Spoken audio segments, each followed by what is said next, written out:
काल महाशिवरात्री वर्षातली मोठी एकादश होती म्हणून म्हटलं चला उपवास करूया. तर सकाळची कामं आवरल्यानंतर ना देवपूजा करायला घेतली. तर माझ्याकडे छोटीशी पिंड होती, तिचा अभिषेक करून घेतला. छान अशी देवपूजा करून घेतली. माझा तर उपवास होता, तनिष एकटा होता म्हणून म्हटलं चला त्याला मॅगी करून देऊया. त्याला मॅगी करून दिली. मी पण थोडंसं फराळचं वगैरे खाल्लं. मंदिरमध्ये जायचं होतं, मग आल्यानंतर ना शाबू करायचं म्हणून शेंगदाणा भाजून ठेवलं, तोपर्यंत थंड होतील म्हणून. इथं मंदिरमध्ये आल्यानंतर ना खूप सारी गर्दी पण होती आणि इतकं छान असं सजवलेलं होतं ना. फुलं वगैरे घेतलं, थोडंसं बेलाची पानं वगैरे, आणि लाईनीमध्ये उभारलं. तर लाईन एक 10-15 मिनिटानंतर मग नंबर आला.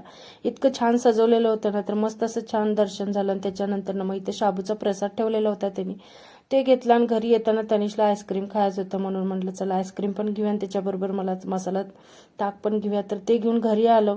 शेंगदाणा बारीक केलं आणि त्याच्यानंतर मग शाबू वगैरे केलं. तर शाबू खाल्ल्यानंतर इतकं डोकं दुखायला चालू होतं ना, काय माहिती, पण नावीलाज आहे, भगर चालत नाही म्हणून म्हटलं शाबूच करूया. तनिषला इथे लच्छा पराठा मसाला घालून एकने छान असं लच्छा पराठा करून दिला. आम्ही दोघांनी पण मी फ्राय करून त्याला जेवायला पण दिलं. त्याच्यानंतर मग संध्याकाळच्या वेळेला ना ब्लाऊज एक कटिंग करायचं होतं. म्हटलं चला एक काम नाही, आता स्वयंपाक वगैरे काय नसतो जास्त म्हणून म्हटलं कटिंग करूया.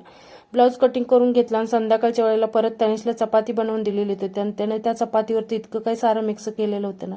तर कसा वाटला मिनी ब्लॉग, आवडला असेल तर लाईक शेअर सबस्क्राईब करा.